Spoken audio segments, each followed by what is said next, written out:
मौलिक अधिकारों का महत्व। भारतीय संविधान के तीसरे अध्याय में मौलिक अधिकारों का वर्णन विस्तार से किया गया है। सबसे महत्वपूर्ण प्रश्न यह उठता है कि इन अधिकारों को मौलिक क्यों कहा जाता है। मौलिक कहने के पीछे का तात्पर्य क्या है? क्या ये ऐसे अधिकार हैं जो मौलिक इस कारण से हैं कि इनके द्वारा भारत में अल्पसंख्यकों की सुरक्षा की गई है। मौलिक अधिकारों को मौलिक इसलिए कहा जाता है क्योंकि ये मानवीय विकास के लिए उतने ही आवश्यक हैं जिस प्रकार से हमारी मौलिक आवश्यकताएं, जिसमें भूख, प्यास, काम, इच्छा को शामिल किया जाता है। यदि ये अधिकार मनुष्य को न प्रदान किए जाएं तो वह पशु समान रह जाएगा।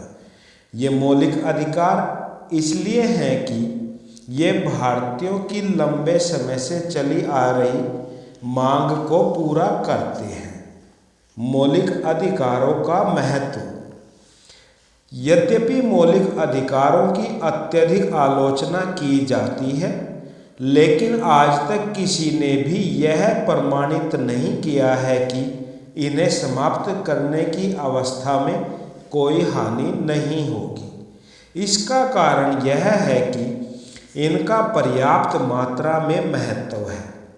Professor TP. टोपे का कथन है कि निसंदेह मौलिक अधिकारों के अध्याय में कुछ कमियां हैं, फिर भी संपूर्ण रूप से यह कहा जा सकता है कि प्रावधान संतोषजनक है।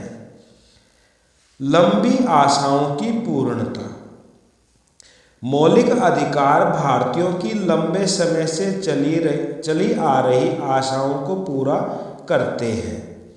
स्वतंत्रता आंदोलन के दौरान भारतीय लोग जिन सुविधाओं की मांग करते रहे, मौलिक अधिकारों के द्वारा इन्हें पूर्ण किया गया।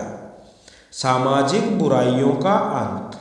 मौलिक अधिकारों के प्रावधानों में छुआछूत का अंत करके तथा बंधुआ मजदूरी को समाप्त करके सामाजिक बुराइयों का अंत किया गया है।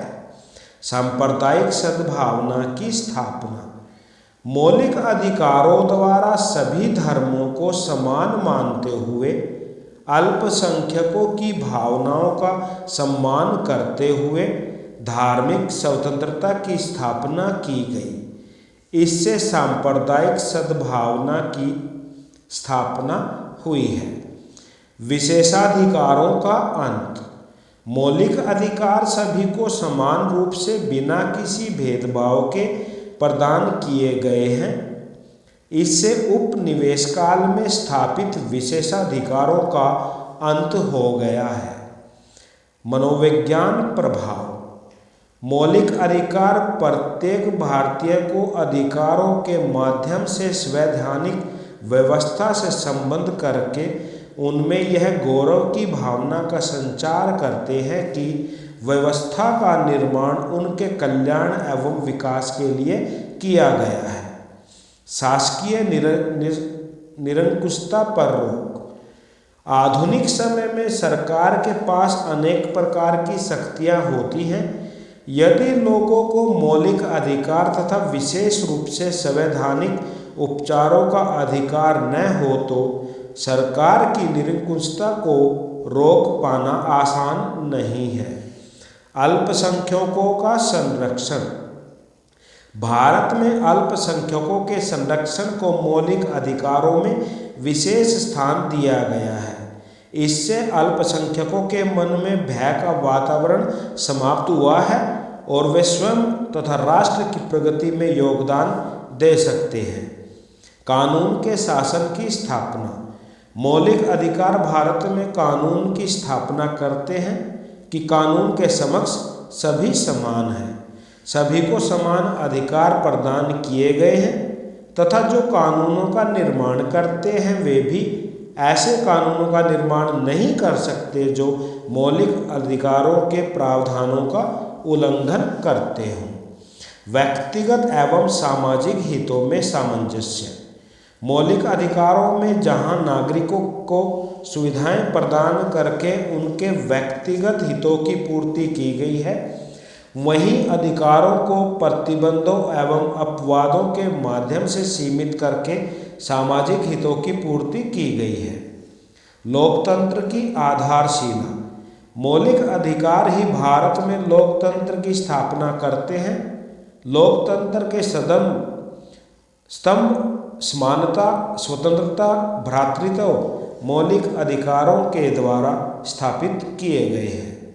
न्यायिक सर्वोच्चता की स्थापना।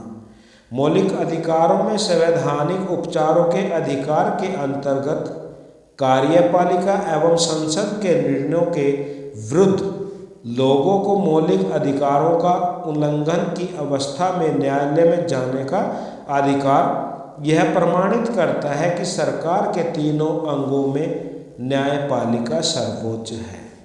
सामाजिक न्याय की स्थापना। यद्यपि मौलिक अधिकारों में यह दोष पाया जाता है कि इनके द्वारा आर्थिक न्याय की स्थापना नहीं की गई है, लेकिन सामाजिक न्याय को इनके द्वारा प्राप्त किया गया है। अनुसूचित जाति एवं जनजाति के लिए विशेष प्रावधानों का प्रबंध करके, छुआछूत को अपराध घोषित करके, सार्वजनिक स्थलों पर प्रवेश की मनाही को समाप्त करके सामाजिक न्याय की स्थापना की गई है। निष्कर्ष। संविधान निर्माताओं द्वारा मौलिक अधिकारों के लिए एक अलग से अध्याय स्थापित करना इनके महत्व को दर्शाता है। मौलिक अधिकारों को महज एक कानूनी प्रावधान मानने की भूल नहीं करनी चाहिए।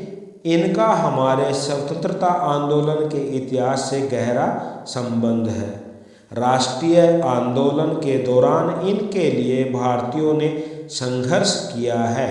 ये संविधान की अंतरात्मा माने जाते हैं। ये था प्रिय विद्यार्थियों आप लोगों के लिए आज का क्वेश्चन। धन्यवाद।